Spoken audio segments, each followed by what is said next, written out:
ഛത്തീസ്ഗഡിൽ ബഹുമാനപ്പെട്ട സിസ്റ്റേഴ്സിന് നേരിട്ട ആ പ്രശ്നവുമായി ബന്ധപ്പെട്ട് ഒന്ന് രണ്ട് വാക്കുകൾ. ലോകചരിത്രം രണ്ടായിട്ട് വിഭജിക്കപ്പെട്ടിരിക്കുന്നത്.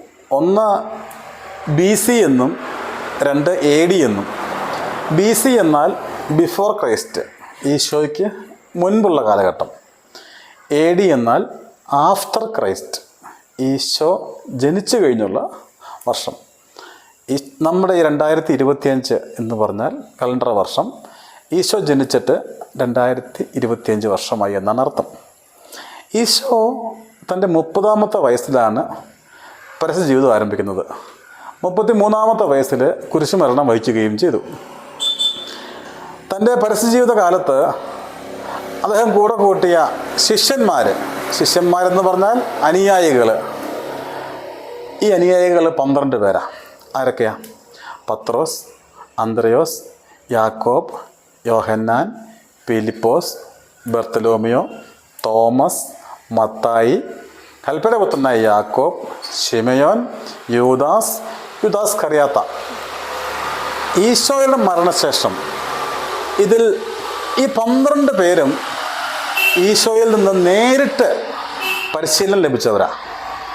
അപ്പോൾ ഈശോയുടെ മരണശേഷം ഇവർ 12 പേരും ലോകത്തിൽ അങ്ങോളം ഇങ്ങോളം ഈശോയുടെ സുവിശേഷം പ്രഘോഷിക്കുവാൻ ഇറങ്ങിത്തിരിച്ചു. അങ്ങനെ AD 52 നോക്കുക, 33 ഈശോ മരിക്കുന്നത്. AD 52 ഇന്ത്യയിലെ മലബാറിൽ എത്തിച്ചേർന്ന ശിഷ്യനാണ് ആര്? തോമസ്. ഈ തോമസ് ലേഖയാണ് നമ്മുടെ കേരളത്തിലെ ക്രിസ്ത്യൻ വിശ്വാസത്തിൻ്റെ പിതാവ്. അദ്ദേഹം കേരളത്തിൽ വന്നിട്ട് 7 പള്ളികൾ സ്ഥാപിച്ചു. കൊടുങ്ങല്ലൂർ, കോട്ടക്കാവ്, കൊക്കമംഗലം, നിരണം, നിലയ്ക്കൽ തുടങ്ങി 7 പള്ളികളാണ് അദ്ദേഹം സ്ഥാപിച്ചത്. കന്യാകുമാരിയിലുള്ളതാണ് അരപ്പള്ളി. അത് രാജാവ് കൊടുത്ത ഭൂമിയിൽപ്പെടുന്ന അരപ്പള്ളി. അപ്പോൾ ഈ ഈശോയുടെ സുവിശേഷം പ്രഘോഷിച്ച് ലോകമെമ്പാടും പോയ ഈ സ്ലീഹന്മാരുടെ മരണം അത്ര ഭംഗിയായിരുന്നില്ല.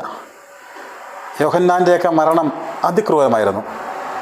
തോമസ് ലീഹ മരിച്ചത് നമ്മുടെ തമിഴ്നാട്ടിലെ മൈലാപ്പൂരിൽ കുത്തേറ്റ് മരിക്കുകയുണ്ടായത്. അപ്പോൾ ഈശോയുടെ സുവിശേഷം ലോകമെങ്ങും പ്രഘോഷിച്ച് ഓരോ സ്ഥലത്ത് വന്ന് ആ ഈശോയുടെ സഭ സ്ഥാപിച്ച ശിഷ്യന്മാരുടെ പിൻഗാമികളാണ് ഈ മിഷണറിമാരും വൈദികരും സന്യസ്തരും. ഒരു സന്യാസി എന്ന് പറഞ്ഞാൽ എന്താ? സന്യാസവ്രതം എന്താ? ദാരിദ്ര്യം, ബ്രഹ്മചര്യം, അനുസരണം. ഒരു മിഷണറിയുടെ ആപ്തവാക്യം എന്താ? സ്നേഹം, ത്യാഗം, സേവനം, സഹനം. ഇവിടെ പല ആളുകളും പറയുകയുണ്ടായി, അയ്യോ കന്യാസ്ത്രീ അമ്മയ്ക്ക് നേരിട്ട ബുദ്ധിമുട്ട്. പിന്നെ പറയുകയുണ്ടായി, തിരുവസ്ത്രം ധരിച്ച കന്യാസ്ത്രീകൾക്ക് നേരിട്ട ബുദ്ധിമുട്ട്. ഒന്നറിയുക, മിഷണറികൾ തിരുവസ്ത്രമല്ല എപ്പോഴും ഉപയോഗിക്കുന്നത്, അത് സഭാവസ്ത്രമാണ്. തിരുവസ്ത്രം ഉപയോഗിക്കുന്നത് ദിവ്യ വസ്തുക്കൾ പരികർമ്മം ചെയ്യുമ്പോഴാണ്. രണ്ടാമതായിട്ട് കന്യാസ്ത്രീ അമ്മമാരല്ല, സഹോദരിമാരാ. പോട്ടെ. അപ്പോൾ ഈശോയിൽ നിന്ന് നേരിട്ട് പരിശീലനം ലഭിച്ച ഈ ശിഷ്യന്മാർ വഴി വിശ്വാസം പകർന്നു കിട്ടിയ, അന്ന് ശിഷ്യന്മാരെന്ന് പറഞ്ഞ അനുയായികളായിരുന്നെങ്കിൽ അവർ ലോകമെങ്ങും പോയത് അപ്പസ്തോലന്മാർ എന്ന പേരില്ല. എന്താ അപ്പസ്തോലന്മാരെന്ന് പറഞ്ഞാൽ അയക്കപ്പെട്ടവരെന്നാ. അപ്പോൾ ഈ ഈശോയുടെ ശിഷ്യന്മാരെ പോലെ തന്നെ അപ്പസ്തോല പ്രവർത്തനവുമായിട്ടാണ് ഈ സന്യസ്തരും മിഷണറിമാരും വീണ്ടും ലോകത്തിൻ്റെ നാനാഭാഗങ്ങളിലേക്ക് ഇറങ്ങിത്തിരിക്കുന്നത്. അപ്പോൾ ഇവരെ സംബന്ധിച്ച് സ്നേഹം, ത്യാഗം, സേവനം, സഹനം, ദാരിദ്ര്യം, ബ്രഹ്മചര്യം, അനുസരണം, ഈ പരിശീലനം പൂർണ്ണമായിട്ടും കിട്ടിയിട്ടുള്ളത് കൊണ്ട് ഇവർക്കുണ്ടാവുന്ന ബുദ്ധിമുട്ടുകൾ ഇവർക്കൊരു പ്രശ്നമേ അല്ല. തീച്ചൂളയിലേക്ക് വലിച്ചെറിഞ്ഞാൽ പോലും ഈശോയ്ക്ക് വേണ്ടി മരിക്കുവാൻ അവർ സന്നദ്ധരാണ്. അതുകൊണ്ട് കേവലം ഒരു പോലീസ് കേസ് കൊണ്ടോ ജയിലിലടച്ചത് കൊണ്ടോ ഇനി വധശിക്ഷ വിധിച്ചത് കൊണ്ടോ ഈ മിഷണറിമാർക്ക് ഒന്നും സംഭവിക്കില്ല എന്ന് മാത്രമല്ല, ഇതെല്ലാം ഈശോ ഇവർക്ക് മരണശേഷം നൽകുന്ന സ്വർഗീയമായ ജീവിതമാണ് ഇവരുടെ എല്ലാവരുടെയും ലക്ഷ്യം. അതുകൊണ്ട് ആരും ഒന്നും ചെയ്തു. ഈ കാര്യത്തിൽ ഞാൻ ബഹുമാനപ്പെട്ട ഇടുക്കി MP ഡീൻ കുര്യാക്കോസിനെയാണ് സ്മരിക്കുന്നത്. എന്താ, അദ്ദേഹം ഒരു പ്രസ് ക്ലബിനോ ഒന്നിനും പോയില്ല. അദ്ദേഹം പാർലമെൻറ്റിന് മുമ്പിൽ കാണിച്ചത് മര്യാദകേടായിപ്പോയി എന്ന് പറഞ്ഞൊരു സമരം പ്ലക്കാർഡ് മാത്രം പിടിച്ചു. എന്തിനാ പോലീസിനെ കാണാൻ പോകുന്നത്? സന്യസ്തർ എന്ന് പറഞ്ഞാൽ ദുർബലരല്ല, പൂർണ്ണമായ പരിശീലനം ലഭിച്ചവർ തന്നെയാണ്.